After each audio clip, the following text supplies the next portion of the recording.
Hello,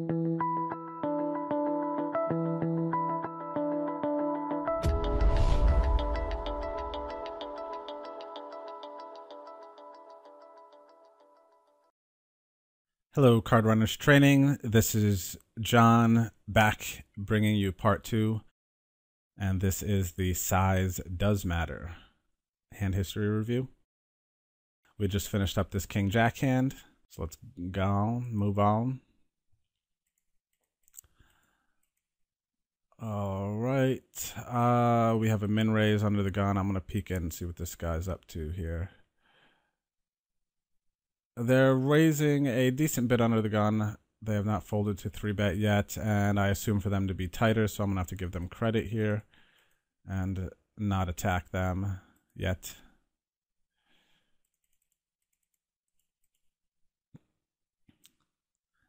And let's see here. Actually, looking at this, this might be a pretty decent spot to open. Tight guy in the big blind, tight guy right here. This person is a bit more aggressive, but that being said, they probably understand fold equity. So if I were to raise here, they're not going to be able to assume I'm going to be folding a lot. And this Johnny X Jacks Weed, okay, they call a bunch. So they're probably a bit more of a passive player. But I have over 20 big blinds, and I have some wiggle room. With that said, I also have the king blocker, so it's going to be less likely that these players wake up with a big hand. Obviously, all pairs are going to be stuck in anyway, but yeah, I actually think this is a good spot to open given the lineup we have behind, and I'm not, where am I? Let me see. I'm not in late position. I'm technically in middle position, which is not a primary steal spot for a lot of people.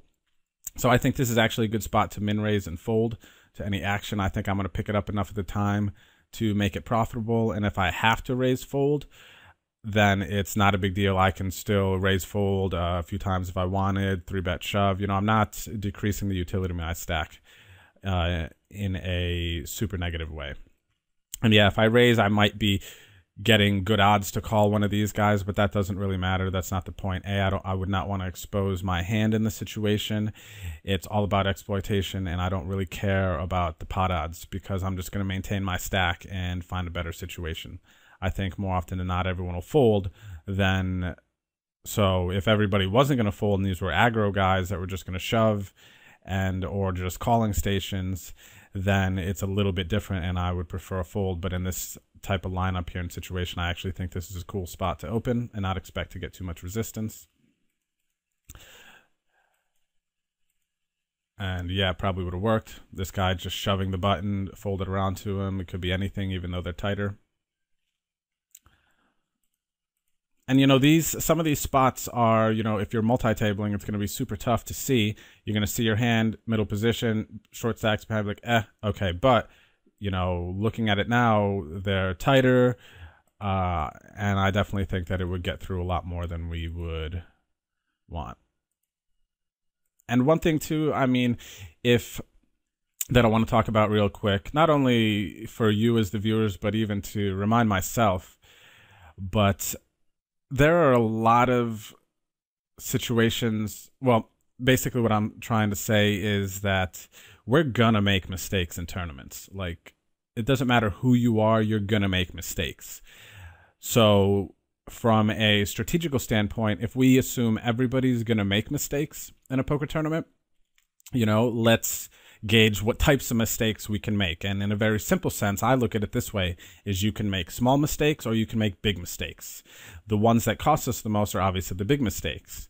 And, you know, that prior hand where I was talking about raise folding through sub 10 big blind stacks, some people, when it gets back to them, they say, oh, I'm getting 3-1, I should be calling. And then they would go, oh, that's a mistake. But, you know, it's, yeah, probably a mistake, but it's a small mistake to make that over time, if you maintain your stack, I think is going to yield much more of a reward. Whereas calling off a big shove or something, or calling off a very marginal shove when you have an edge over a table and you don't need to sacrifice that chip utility that you have, I think that's a much bigger mistake. So considering we're all going to make mistakes, I am more focused on making the little mistakes and trying to not make the big mistakes. So it's kind of like pick your poison type of thing, I guess, in a sense. But yeah, that's definitely something that I keep in the front of my mind and have started to really think about a lot more in terms of my strategy and which spots I want to take versus pass, and what mistakes I'd prefer to make than others.